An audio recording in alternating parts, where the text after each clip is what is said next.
Hello দর্শক, আমাদের পিনিকি ভট্টাচার্য দাদা আজকে একটা ইউটিউবে ভিডিও ছাড়ছে। ওরা আমার মুখের ভাষা কায়রায় নিল রে। এখন ওরা কারা বুঝছেন তো, ঠিক আছে?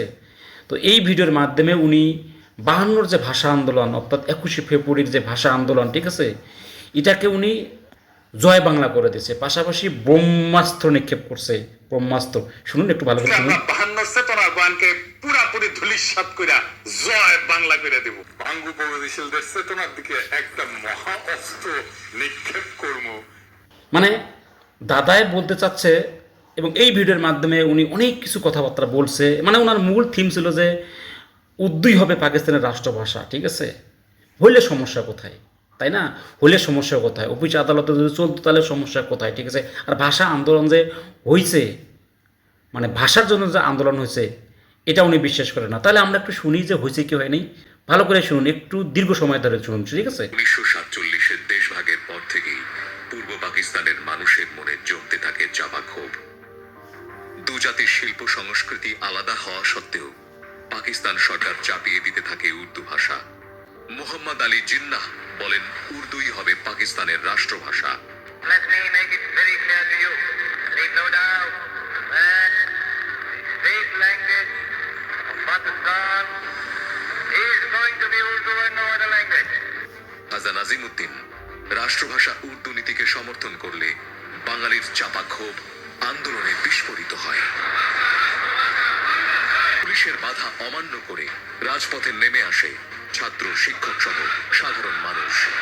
উত্তাল হয় ঢাকা বিশ্ববিদ্যালয়। আন্দোলনরত ছাত্রদের উপর চড়াও হয় পুলিশ। তারপরও ছাত্র জনতা এগিয়ে যায় অ্যাসেম্বলি হলের দিকে। তাদের থামাতে নির্বিচারে গুলি চালায় পুলিশ।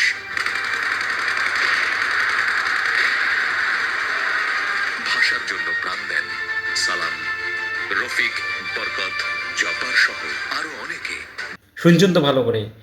আমাদের 52-র যে ভাষা আন্দোলন 21শে ফেব্রুয়ারি যে অর্জিত হয়েছে, ঠিক আছে, তরুণ সমাজ, ঢাকা বিশ্ববিদ্যালয়ের রফিক, শফিক, জব্বার সহ আরও অনেকে শহীদ দিয়েছে, রক্ত দিয়েছে, যুদ্ধ করছে শুধুমাত্র ভাষাকে আমাদের দেশে প্রতিষ্ঠা করার জন্য, ঠিক আছে?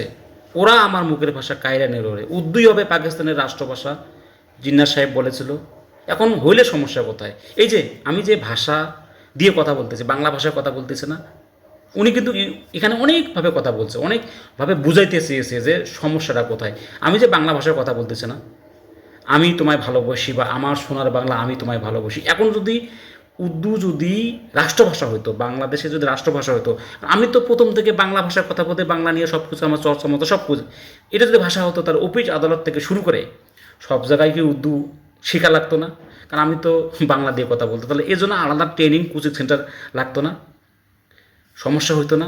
এখন আমাদের রাষ্ট্রভাষা বাংলা, বাংলায় আমরা সব কার্য করতে পারি, সব কিছু আমরা জানতেছি, শিখছি, সব কিছু আমরা ওপেনলি কথাবার্তা বলতেছি। তখন এই যে এই ধরনের ভাষা যখন থাকতো, তখন কী ধরনের সমস্যা হতো আপনারা বুঝতে পারছেন। কিন্তু দাদাই কিন্তু ব্রহ্মাস্ত্র নিক্ষেপ করছে, পাশাপাশি জয় বাংলা করে দিয়েছে এই বিচারের মাধ্যমে।